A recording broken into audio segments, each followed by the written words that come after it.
ओम श्री वेदपुरुषाय नमः। नमस्कार। Class number 395 Shrimad Bhagavad Gita जी शंकराचार्य जी के भाष्य के अनुसार आरंभ किया जाता है। ओम श्री सीता रामचंद्राभ्याम नमः। नमो गुरुभ्यः। ओम अथ काल देवताः श्री संवत् 2081 माघ शुक्ल पक्षः चतुर्थी रविवारः उत्तरा भाद्रपाद नक्षत्रम उत्तरायणं शिशिर ऋतुः। ओम तत्सत्। श्री शंकराचार्याय गुरवे नमः। उत्सीदेयुर्मे लोका न कुर्यां कर्म चेदहम्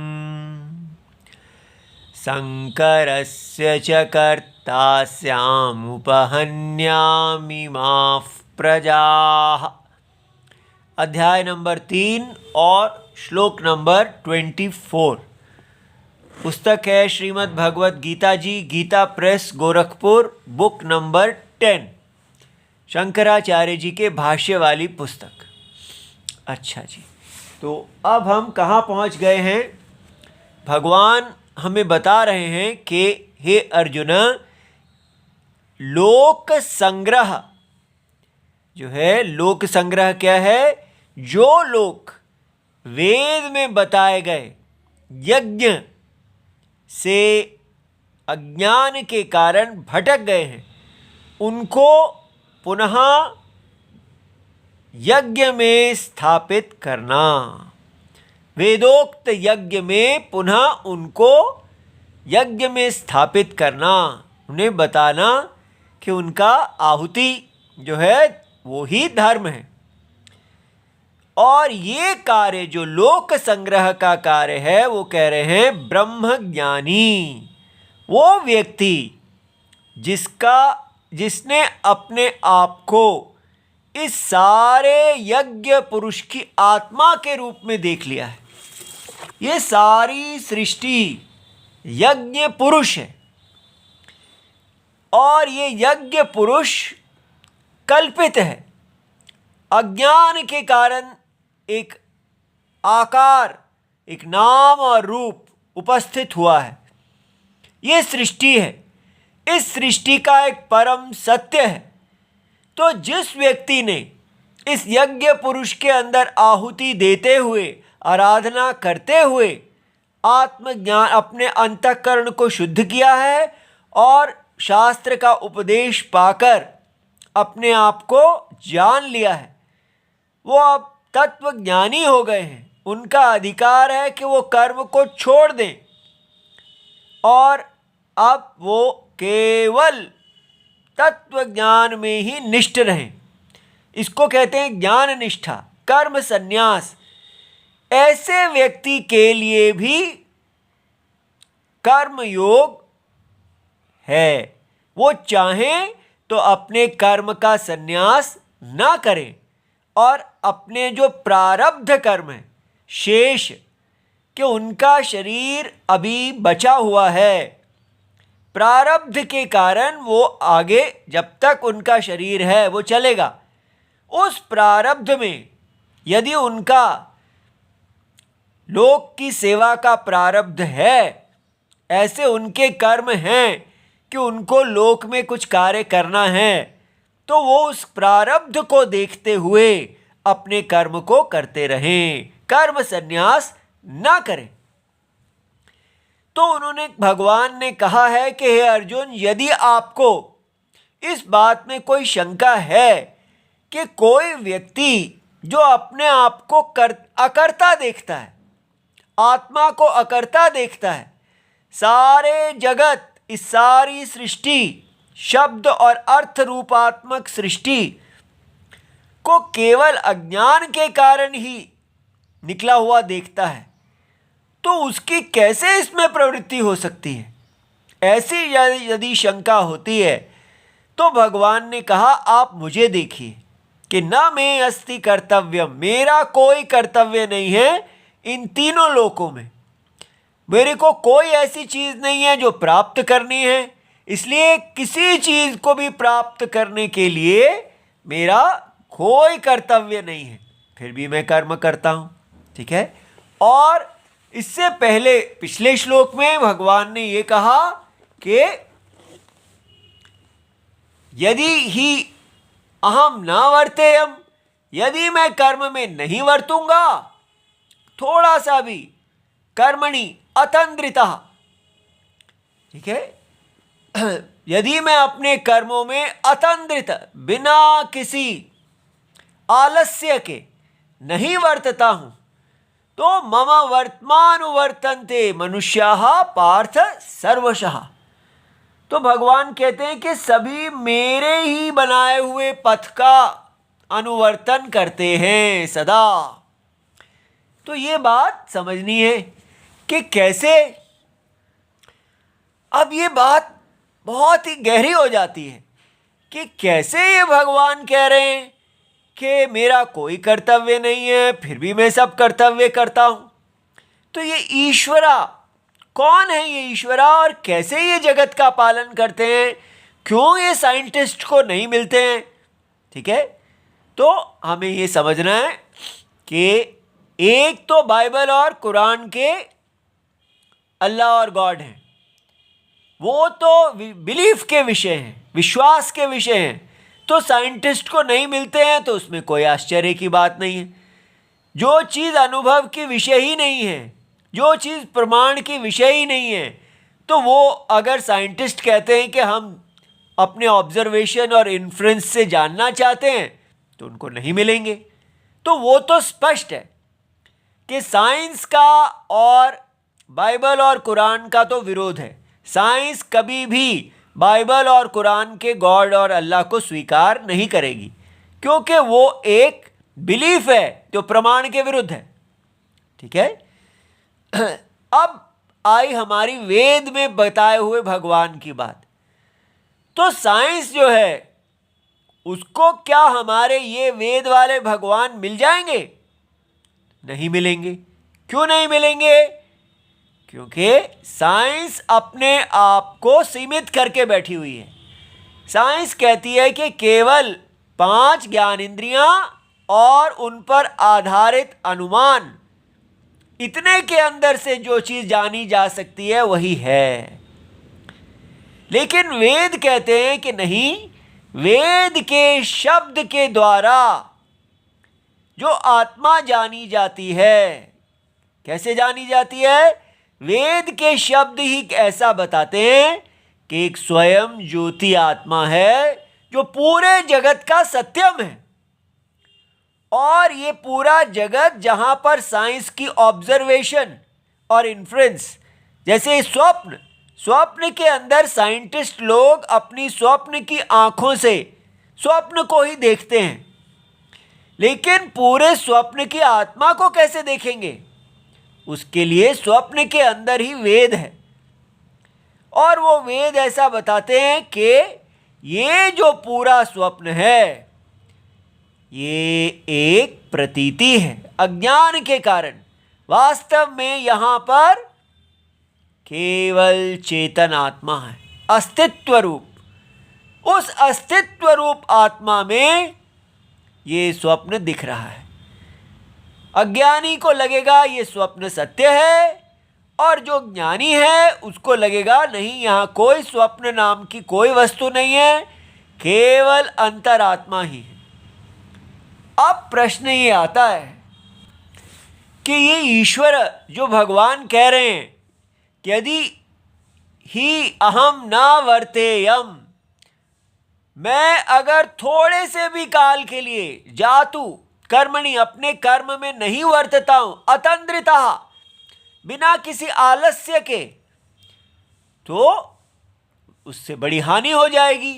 क्योंकि ये सारा जगत मम वर्तमानुवर्तन्ते, मेरे ही द्वारा सुरक्षित, जो मेरा द्वारा जो धर्म का मार्ग बनाया हुआ है ये उसी पे चलते हैं।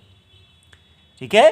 अगर मैं इस धर्म की व्यवस्था को नहीं संभालूंगा तो ये जो मनुष्य जो मेरी धर्म की व्यवस्था के अनुसार कल्याण को प्राप्त होते हैं, विनाश को प्राप्त हो जाएंगे। ऐसा भगवान बता रहे हैं। ठीक है, तो अब प्रश्न उठता है कि ये भगवान कैसे धर्म की व्यवस्था को बनाए हुए हैं? कौन है ये?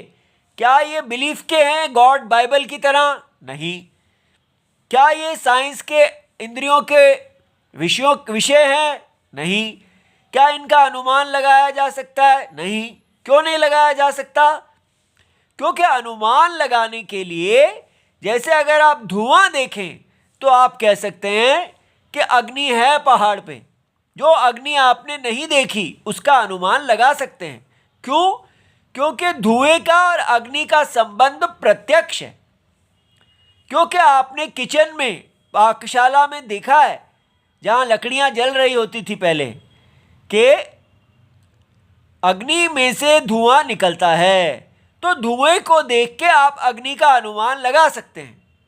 तो अग्नि और धुएं का कार्य कारण संबंध है। अग्नि कारण है और धुआं कार्य है। कार्य को देख के ना देखा हुआ कारण भी अनुमान लगाया जा सकता है।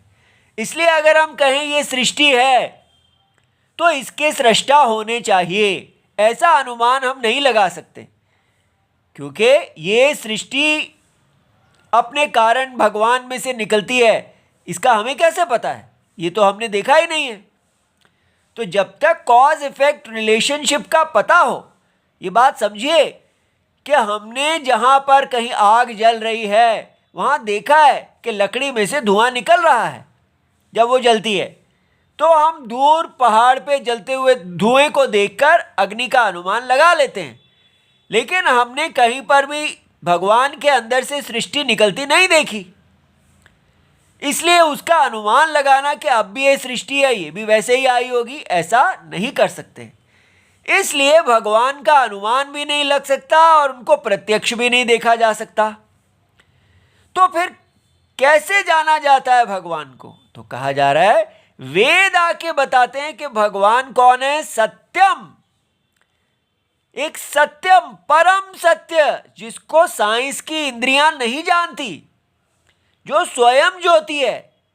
ठीक है, आप अपने हर देह के अंदर वो स्वयं ज्योति अपने आप ही अपने आप को प्रकाशित करने वाला आत्मा है। वो आत्मा पूरे जगत का आत्मा है। ये सारा जगत जो है ये एक पुरुष रूप है। ये पुरुष रूप आत्मा, इस सारे समष्टि शरीर का आत्मा, हर शरीर के अंदर आत्मा है।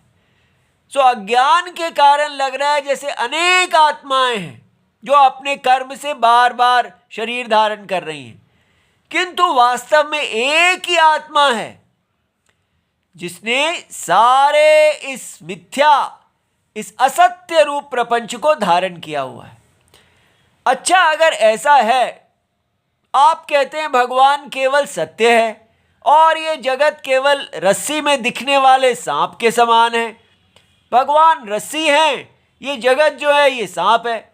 तो रस्सी तो कभी सांप के अंदर कुछ करती ही नहीं, रस्सी ने तो सांप को देखा ही नहीं। तो फिर ये भगवान कैसे इस जगत के अंदर सारा रक्षा आदि कार्य करते हैं, इस यज्ञ को धारण करते हैं, इसकी व्यवस्था को धारण करते हैं, हर जीव को बताते हैं कि धर्म क्या है, ये कार्य वो कैसे कर लेते हैं? ये बहुत इंपॉर्टेंट क्वेश्चन है, ध्यान से समझिए। ये जो प्रतीति अज्ञान के कारण भगवान में से उत्पन्न हुई है, जो यज्ञ रूप है, जिसके अंदर ही वेद हैं, जिसके अंदर ये सारी व्यवस्था है, इस सारी व्यवस्था को धारण करने वाला आत्मा जैसी उपाधि को धारण करता है वो वैसा ही हो जाता है।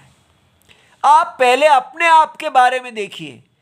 स्वयं ईश्वर की बात तो बाद में करेंगे, स्वयं आप इस समय अनुभव में देख सकते हैं कि आप जिन कर्मों को कर रहे हैं आप वास्तव में अकर्ता हैं, उनको करते हुए भी नहीं कर रहे हैं, क्योंकि आप उसके साक्षी हैं। साक्षी आत्मा अपने ही कर्तृत्वम और भोक्तृत्वम, डूअरशिप और एंजॉयरशिप, कर्तृत्वम और भोक्तृत्वम की साक्षी है। ज्ञान दृष्टि से देखा जाए तो आप कभी कर्ता नहीं थे, ना है ना होंगे। अज्ञान दृष्टि से ही आप कर्ता और भोक्ता हैं। तो वो कौन है? हम आत्मा हैं, और वही आत्मा पूरे जगत का आत्मा है। इसी प्रकार अज्ञान दृष्टि से ही भगवान इस सारे जगत को धारण करने वाले हैं, इस जगत के धर्म के रक्षक हैं, और इस जगत को पूरी तरह हर समय इसकी रक्षा में लगे हुए हैं। लेकिन वास्तव में भगवान अकर्ता आत्मा है। तो जैसे आपके अंदर है, आप देख रहे हैं कि आप कर्म कर रहे हैं, अपना कर्तव्य अपने स्थान पे कर रहे हैं, लेकिन विचार करने पर अकर्ता है। उसी प्रकार भगवान जो जगत की आत्मा है, पूरे जगत को संभालने का कर्म कर रहे हैं, लेकिन वास्तव में अकर्ता है। ऐसा समझना है, ठीक है? तो इसलिए यही आत्मा आपके शरीर में, पूरे दिल, आपका दिल धड़कता है, सारा प्राण इत्यादि भगवान वैद्यनाथ हैं। पूरे शरीर की व्यवस्था अपने आप चलती है, अंतरात्मा उसको चलाती है। कोई भी चीज अपने आप नहीं होती। कठपुतली कभी भी अपने आप कुछ नहीं करेगी। कठपुतली को चलाने वाला एक चेतन होगा जो उसको चलाएगा। ये सारा शरीर जड़ है, कठपुतली के समान है, और इसको चलाने वाला अंतरात्मा है। लेकिन विचार करने पर नहीं है, क्योंकि वो तो साक्षी है। इसलिए अविचार में, ये बात समझनी है, अविचार में अंतरात्मा ही सारे शरीर का व्यवस्था चलाते हैं।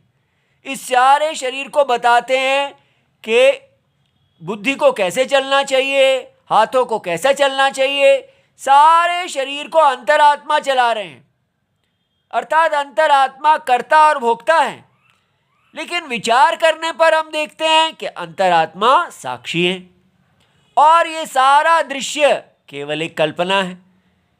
ये बात समझ में आई?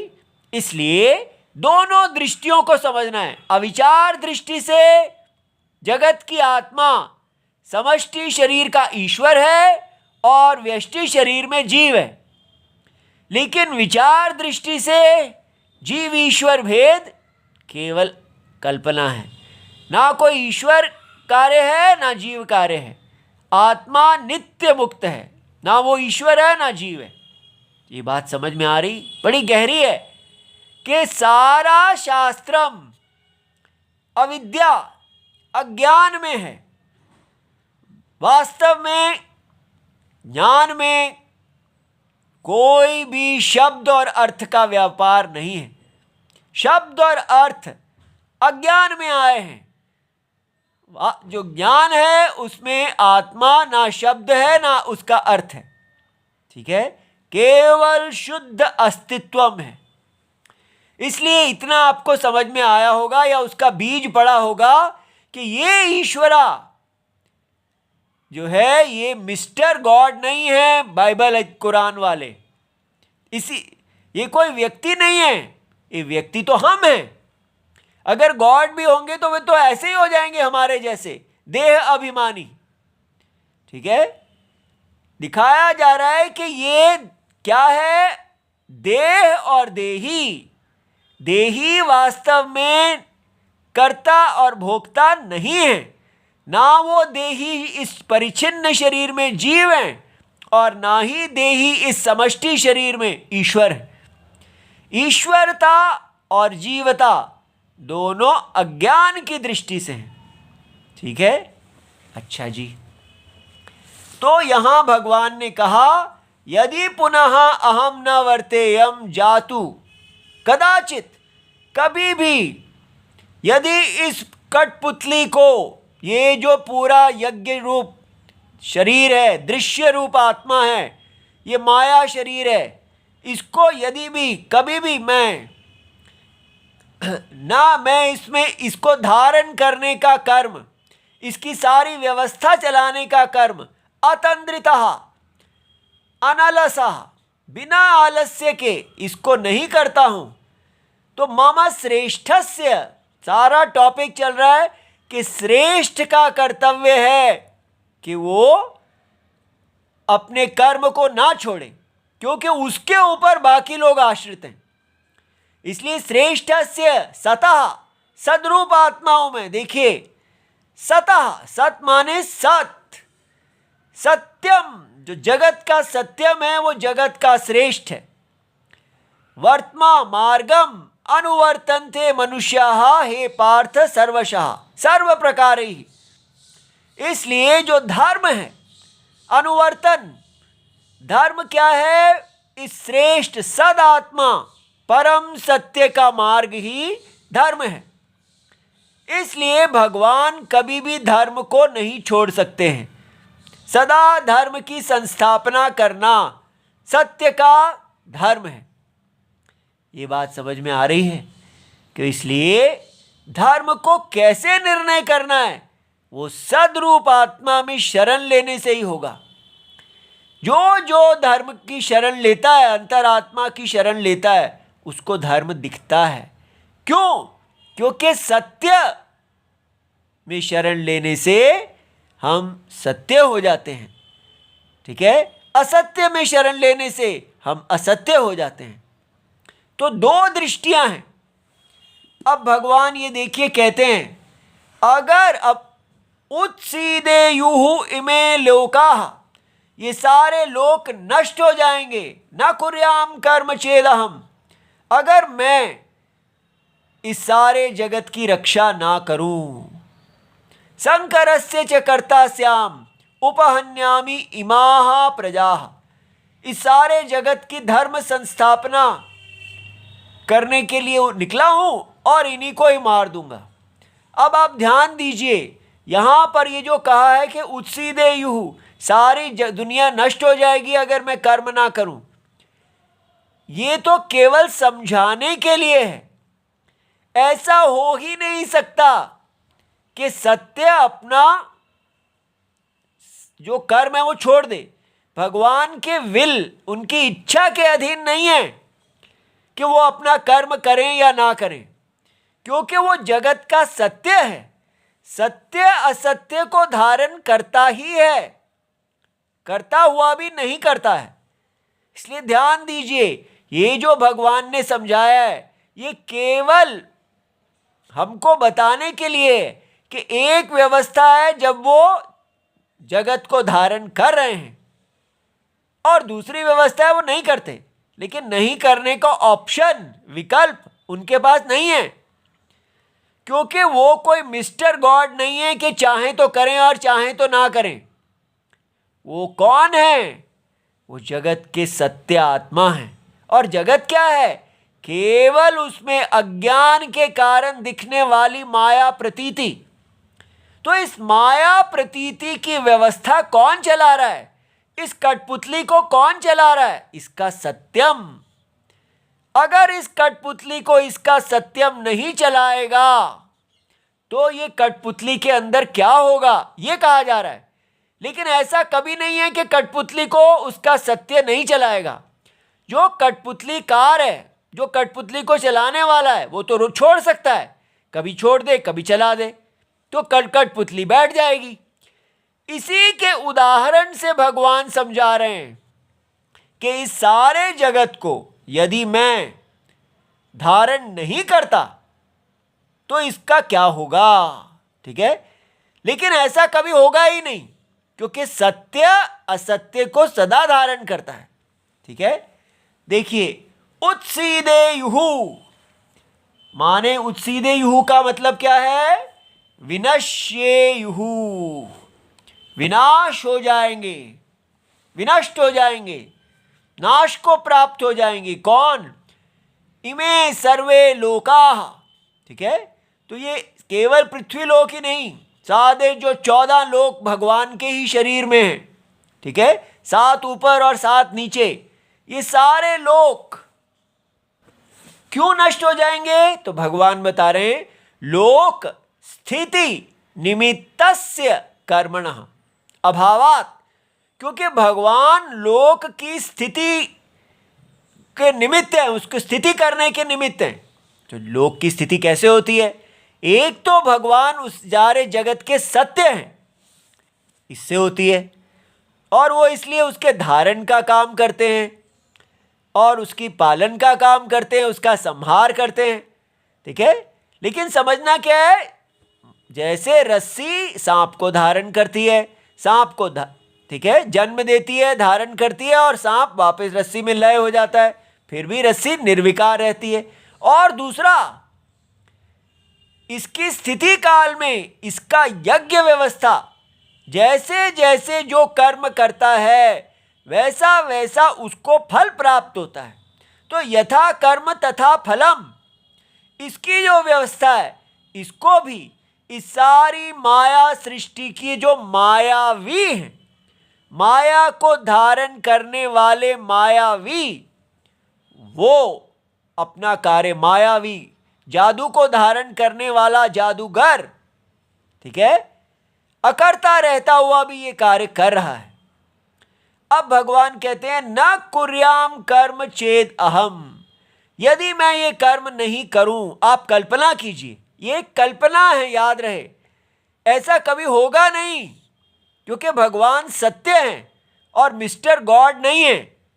ठीक है, इसलिए अगर हम ऐसा समझें तो इसलिए बता रहे हैं कि हे अर्जुन, आपको अपना वैदिक नित्य कर्म नहीं छोड़ना चाहिए, क्षत्रिय कर्म नहीं छोड़ना चाहिए। तो भगवान कहते हैं अगर मैं छोड़ दूंगा तो क्या होगा? आप सुन के चौंक जाएंगे कि क्या भगवान कह रहे हैं। किंच, सारा जो पहले तो जनरल स्टेटमेंट दिया कि ये सारे लोग नष्ट हो जाएंगे, और क्या, संकरस्य च कर्ता स्याम, भगवान का भय देखो, सबसे बड़ा उनको यह डर है कि वर्ण का संकर हो जाएगा। ब्राह्मण क्षत्रिय वैश्य शूद्र आदि ये सब जो भेद हैं और इनके अपने अपने कर्म हैं, वो नष्ट हो जाएंगे। वो नष्ट होने से यज्ञ नष्ट होगा, और सारा जो कहा है जगत चक्र प्रवृत्ति हेतु, वो नष्ट हो जाएगा। आजकल हमारे देश में अगर कोई विलोम अंतरजातीय विवाह करता है जो शास्त्र के विरुद्ध है, जो संकरकारी है, तो भारत सरकार उसको 1 लाख रुपए देती है ताकि यहां पर यह सारा वर्ण व्यवस्था नष्ट की जा सके। देखिए, और यहां भगवान कह रहे हैं कि वर्ण व्यवस्था बनी रहे। संकरस्य, अगर मैं इस यज्ञ को धारण ना करूं, सबको अपने अपने कर्म का फल ना दूं, तो कोई भी व्यक्ति इस वर्ण व्यवस्था को, तपस्या रूप वर्ण व्यवस्था को करेगा ही नहीं। जब लोग देखते हैं, ब्राह्मण ऐसा देखते हैं कि मेरे लिए ब्राह्मण कर्म वेद रक्षा बना है और मुझे इसे हर हालत में करना है, इसी से ही सारे विश्व का कल्याण है और मेरा भी कल्याण है, व्यक्तिगत और समष्टिगत कल्याण इसी में है। अगर उसको इसका पक्का है कि हाँ ये कल्याण इष्ट है, इसको संकल्प कहते हैं, हमने देखा था कि ये इष्ट का साधन है, ये धर्म है, ये कभी भी नहीं जाने वाला, ये सनातन धर्म है, उसको पता है। क्यों? क्योंकि भगवान इस धर्म के गोप्ता हैं। चाहे कलयुग हो, सतयुग हो, कोई भी युग हो, जो ब्राह्मण अपने वेद रक्षा का धर्म करते हैं वो कल्याण को प्राप्त होते हैं, वो सारे विश्व की रक्षा करते हैं।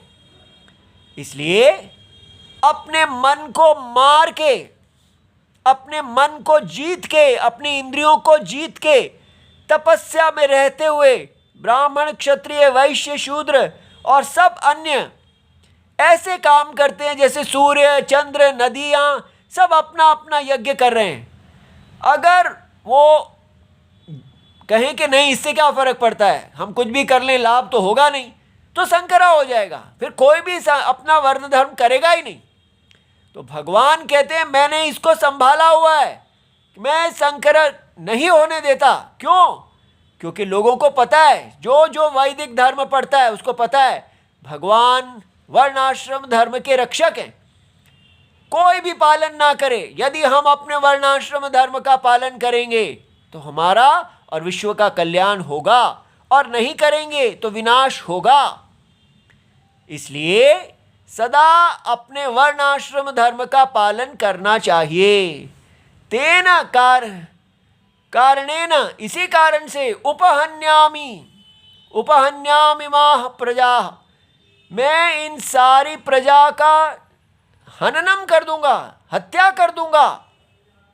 प्रजा नाम अनुग्रहाय प्रवृत्ता, मेरी प्रवृत्ति तो सदा प्रजा की अनुग्रह के लिए, इनको धर्म में रखने के लिए, लेकिन उल्टा हो जाएगा।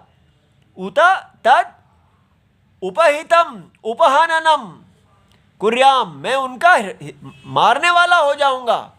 मम ईश्वरस्य अनाना रूपम उपपद्येत, जो मेरे ईश्वर के विरुद्ध है। ईश्वर कभी भी प्रजा का अकल्याण नहीं कर सकते हैं। इसलिए वैदिक धर्म की, वर्णाश्रम धर्म की महत्ता को समझना चाहिए। कैसे भगवत गीता में से ये संकर इत्यादि शब्द एडिट कर दिए गए हैं, इस पे हम ध्यान दें और भगवान के यज्ञ का वर्धन करके अपने कल्याण को प्राप्त हों। ओम नमो भगवते वासुदेवाय। प्रणाम।